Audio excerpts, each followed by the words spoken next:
When they show you who they are, believe them. Absolutely. The first time. The final point that I'll make. You done flashed us. Hey everybody, this is Dean FM, Dean Fraser Melford here for your creature comfort. And today I wanted to do another reaction video. This one's going to be to Representative Crockett. When even Marjorie Taylor Greene starts trusting Republicans, you know it's bad. I don't like Marjorie Taylor Greene. That wouldn't be blatantly obvious by said or by interference and all that, what have you. I bet we love to amplify championing our existence and the legacy of Black women. They continue to say, trust us. These tax credits won't expire until December. Just trust us. We will negotiate. Well, I have news for our colleagues across the aisle. Trust must be earned. It is not given. Yep. You see, President Trump swore in on January 20th, and since then, congressional Republicans have perpetuated an economic war on Americans. Yep. They asked us to trust them on the price of eggs, yet they've made it harder for Americans to buy any and all groceries. They asked us to trust them when it came to the cost of housing, but it's become more difficult to pay your rent or mortgage. They asked us to trust them when it came down to looking out for the best interest of our children. It's quite ask. Yet we know that the cost to send your child to daycare or college has only increased. Oh yeah, everything's increased. The only thing that I can tell you that we should trust the Republicans to do is to basically play in our faces.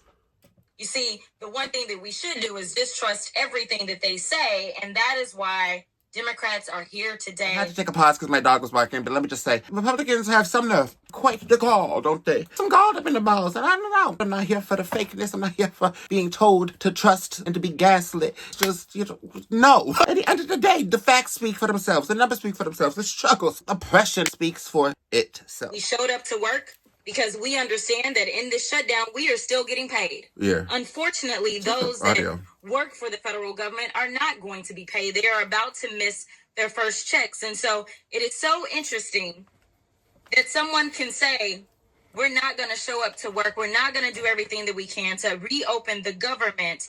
But yes, you must show up. What I have to say to those hardworking federal employees and those that happen to be out sick right now is that I anticipate that a lot of people are going to catch a lot of colds in the coming days, because it seems like the only thing that these people will understand is if we have a real shutdown, a shutdown in which the people that actually make this country go start acting like the Republicans, and they just decide that they're also not going to show up, because at the end of the day, we have a president who recently said that he doesn't know whether or not he even wants to pay people when we do reopen this government. In just 8 months, Republicans have shattered an already broken public health system. Their one big ugly bill enacted the largest cuts to health care in American history.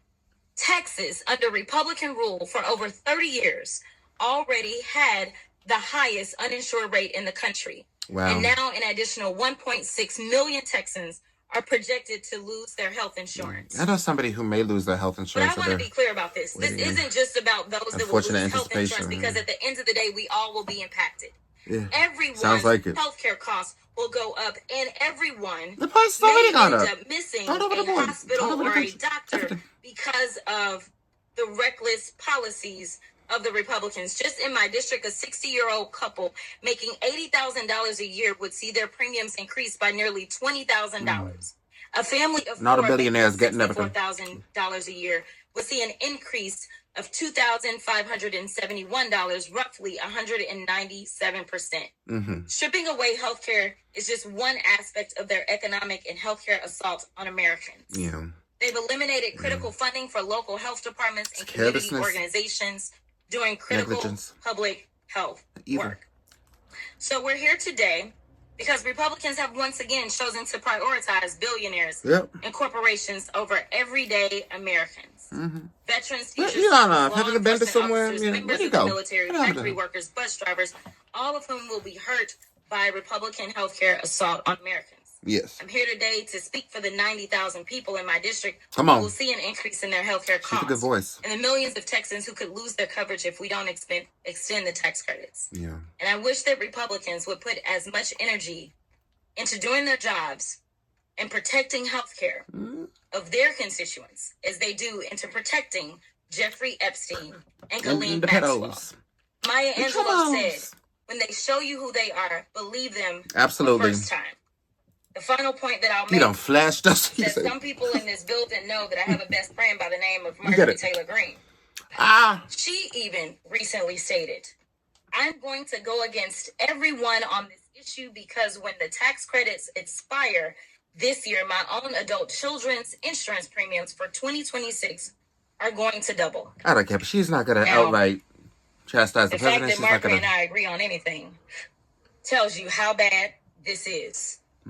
America, it is time to call your representatives, your Republican representatives, and tell them to show up and do their jobs. Do that. Healthcare specifically, that's a horrendous situation that we're going to have to be going through here. Not all of us, but many of us. I know people who are going to have to go through that. They are scared. It's going to be a rough one once all the cuts start kicking in. And that, my dear, was reacting to Representative Jasmine Crockett. When even Marjorie Taylor Greene stops trusting Republicans, you know it's bad. You just know. It's on no dub. Oh, yeah, dub. Anyways, I hope you have a nice day. See you in the next video. Talk to you later. Let me know what you want me to react to. Let me know what you'd like to see from me. Let me know what you'd like to see on my channel. I'll talk to you later. Bye-bye.